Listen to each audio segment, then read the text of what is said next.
Mm-mm.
Mm-mm.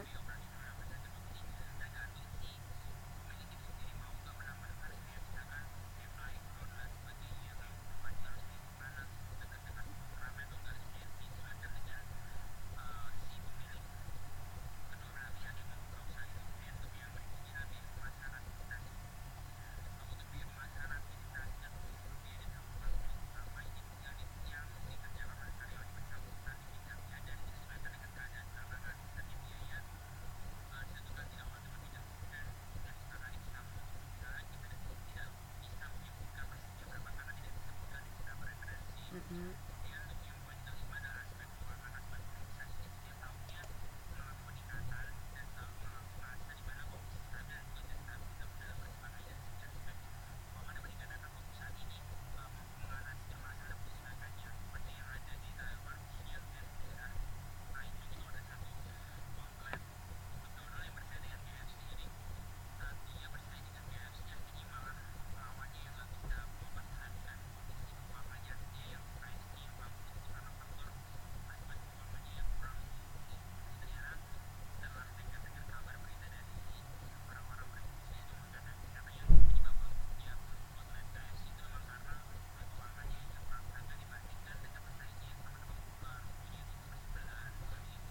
Mm.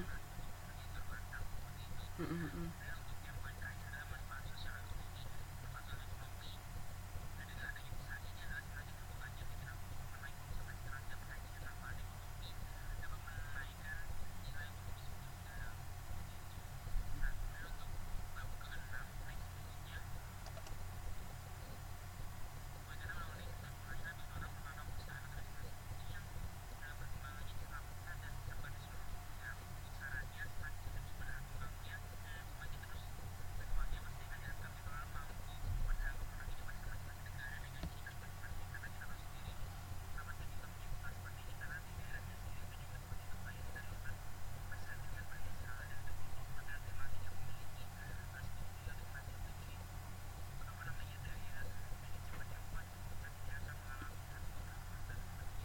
Mm-mm.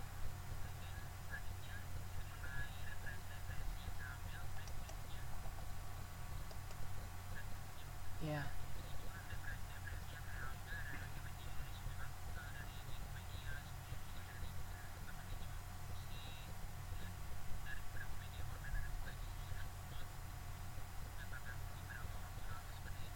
Oke. Terima kasih. Mm-mm.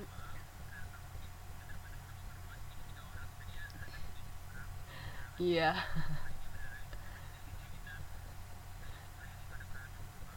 Mm-mm. Mm-mm. Terima kasih. Yuk. Bye bye. Oke, terima kasih. Ada yang mau ditanyakan dari teman-teman lain? Oh, ini sangat detail sekali. Kan kebetulan kelompok 2 ini menganalisis perusahaan yang sudah ada ya. Sebenarnya apa namanya? Lebih enak kalau bisa menganalisis langsung pilih salah satu negara aja, Mas. Misalnya kan kalau secara keseluruhan McD secara keseluruhan kan ya itu tadi kayak Mas yang sudah jelaskan, tiap-tiap negara kan beda-beda, kayak misalnya dari sisi keuangannya atau dari biaya produksinya kan juga beda. Mungkin walaupun kayak kan tadi kayak bahan-bahannya kan dari pusat, nah itu kan juga bisa berbeda-beda. Kayak misalnya mungkin yang di Taiwan ada babi tapi tidak ada nasi, terus di Indonesia nggak ada babi tapi ada nasi, itu kan juga beda. Ini banyak pasti ya, memakan waktu banyak untuk dapetin informasi ini. Ada yang mau ditanyakan enggak teman-teman yang lain?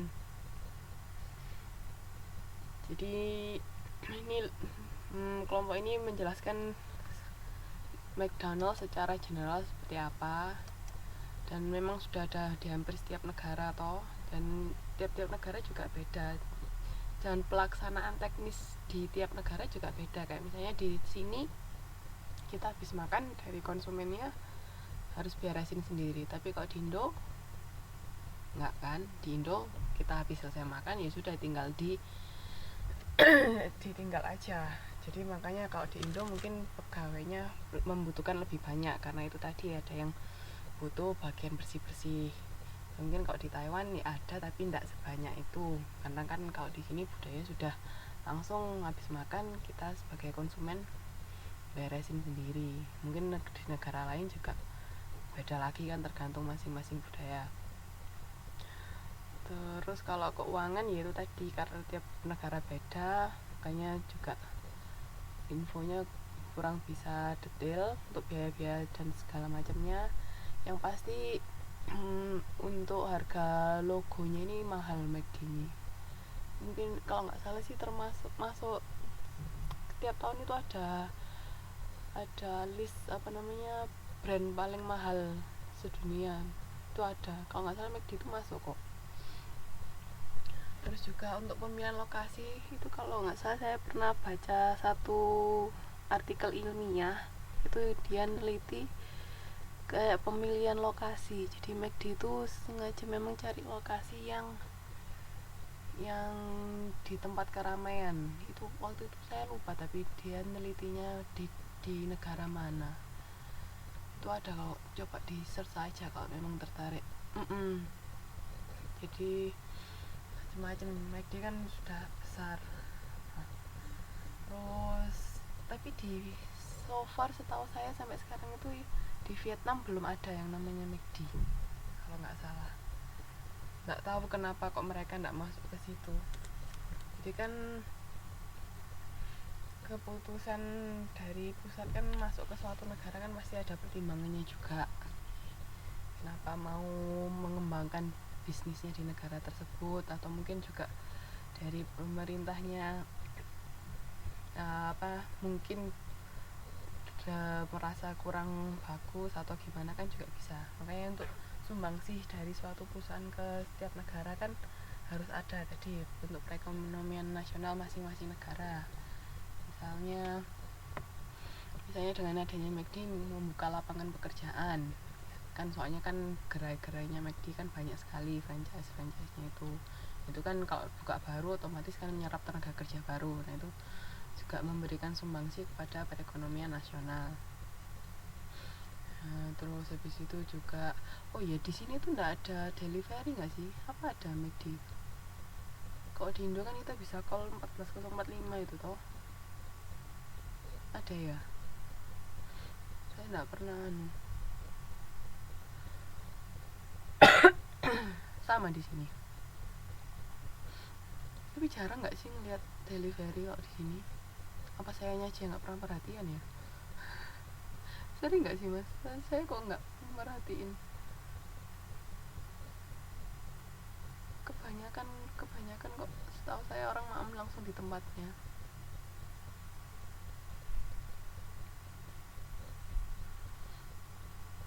Ya itu juga di setiap gerai itu pasti ada standar operasional yang harus dilakukan. Jadi kayak misalnya resepnya harus sesuai